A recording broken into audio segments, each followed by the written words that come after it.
Samuel Clemens, or Mark Twain. Mark Twain was the author of some of the greatest works of American English literature, such as Tom Sawyer, Life on the Mississippi, and The Adventures of Huckleberry Finn. Mark Twain's real name was Samuel Langhorne Clemens. He used Mark Twain as his pen name. Samuel Clemens was born in the American state of Missouri in 1835.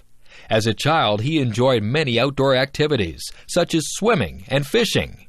When Samuel was 11 years old, his father died, and he began working to help support his family.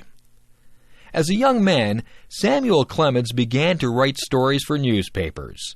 However, he took a job working as a navigator on the steamboats that traveled up and down the Mississippi River. Clemens greatly enjoyed this period of his life, during which time he gained much knowledge about life on the river. He also learned much about human behavior by observing the many people on the boats and along the river. It was as a result of this time that Clemens began using his pen name, Mark Twain. This name is taken from a term that was used by the men who worked on the river. It is used to describe water that is just deep enough to be navigated safely. The earliest of Mark Twain's really famous novels was The Adventures of Tom Sawyer. This novel describes a boy who engages in much mischief, but who has a kind heart. The story contains several scenes that are quite funny. In one of these, Tom's working at the boring task of painting a fence. He persuades several other boys to help him by pretending that painting the fence is a fun and enjoyable activity. Another famous novel by Mark Twain was Life on the Mississippi. This book describes many interesting characters similar to those that Twain actually observed while working on a steamboat. This story gives the reader a vivid image of the people who lived and worked along the Mississippi River. Probably the best novel by Mark Twain was The Adventures of Huckleberry Finn. This novel tells the story of a boy who runs away from his violent father. The boy, whose name is Huckleberry Finn, is joined in his escape by a man named Jim. Jim is a slave who has decided to run away from his owners. Huck and Jim travel north along the Mississippi, hoping to reach the areas where slavery is not allowed. In this story, the reader can experience the moral sense of Huckleberry, who must make several important decisions during the escape. Mark Twain died in 1910, after writing many more novels and many stories of his travels around the world. Twain's works are still widely read today. His books are appreciated for their humor, for their interesting descriptions of life in 19th century America, and for showing both the good and evil that people can do. Many critics consider Twain to have been the greatest American writer. The islands of the Caribbean. The Caribbean Sea is the large body of water that lies north of the northern tip of South America. Within the Caribbean Sea are many islands that have played an important role in the history and culture of the Western Hemisphere. By far the largest island in the Caribbean is Cuba. Cuba was formerly a colony of Spain, but became independent in 1902. Cuba became a communist country in 1959 when a revolution overthrew an unpopular government. After the revolution, many Cubans fled to the United States. Today, the American city of Miami in the state of Florida has been greatly influenced by Cuban culture. Tobacco is widely grown in Cuba, and the country is famous for the cigars that are produced in the capital city, Havana. The island of Hispaniola is located just east of Cuba. This island is divided into two countries. In the west is Haiti, where the people speak a variety of the French language that has been influenced by African languages. In the east is the Dominican Republic, where the people speak Spanish. Another important Caribbean island is Puerto Rico. This was previously a Spanish colony, but is now governed by the United States. Many people from Puerto Rico have moved to the mainland United States, especially the New York area. In many other islands in the Caribbean, English is the main language. The largest of these islands is Jamaica, which is located just south of Cuba. Most Jamaicans are the descendants of African people who were brought to work as slaves on sugar plantations.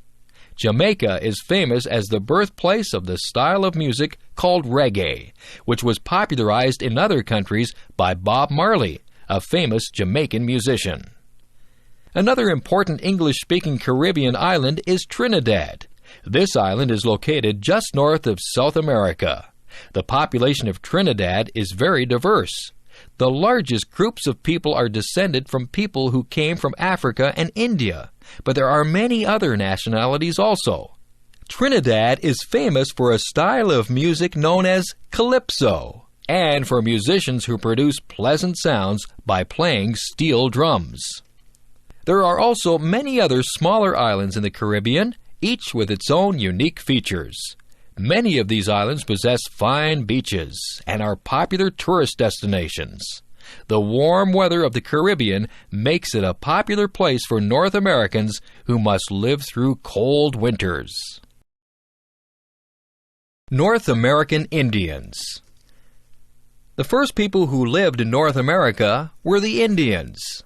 The name Indians is actually not very accurate because the people are not from India. But when the first Europeans came to North America, they mistakenly believed that they had reached India, so they referred to the people as Indians. In different parts of North America, the Indians had very different cultures and very different ways of making a living. On the west coast of North America, many large rivers flow into the Pacific Ocean. In these rivers is an abundance of fish, such as salmon. The Indians in these areas obtained much of their food by fishing. They lived in settled villages and became experts in carving wood from the tall trees of the area. They carved large canoes for traveling on the rivers and oceans, and they also carved tall totem poles. Totem poles were carvings of various animal or human figures, and often the poles had a mythical or spiritual significance for the people who carved them. Many beautiful totem poles can be seen in cities such as Vancouver or Victoria, in the Canadian state of British Columbia, or Seattle in the American state of Washington. The Plains Indians lived in the central prairie of North America. The various nations of the plains lived by hunting large animals called buffalo or bison. Horses were brought to North America in the 16th century by the Spanish. The Indians who lived in the prairie areas had learned to become experts at riding horses, and on horseback they could hunt the giant herds of bison. They followed the buffalo from place to place. The Plains Indians lived in portable houses called teepees, which were made by sewing together buffalo skins and holding them in place with wooden poles. In the southwestern United States, some Indians lived by farming. In this dry area, the Indians raised several crops, such as corns, beans, and squash. Many of the Indians in these areas lived in large settlements where the houses were made from stone or dried mud. The people were experts at weaving, and they made clothing and blankets that had beautiful artistic designs. Near the eastern coast of North America, many Indians lived by a combination of farming and hunting. These people lived in fortified villages, some of which were inhabited for many years at a time. In some places, they built large earthworks that can still be seen today. In the forests of northern Canada, the Indians lived primarily by hunting, fishing, and gathering. Like the Indians of the prairie regions, they often moved from place to place in search of game animals to hunt. Today, the Indians of North America no longer live in their traditional ways. However, several Indian languages are still spoken by many thousands of people. Also, many Indians in the United States and Canada are very interested in maintaining the cultural traditions of their ancestors.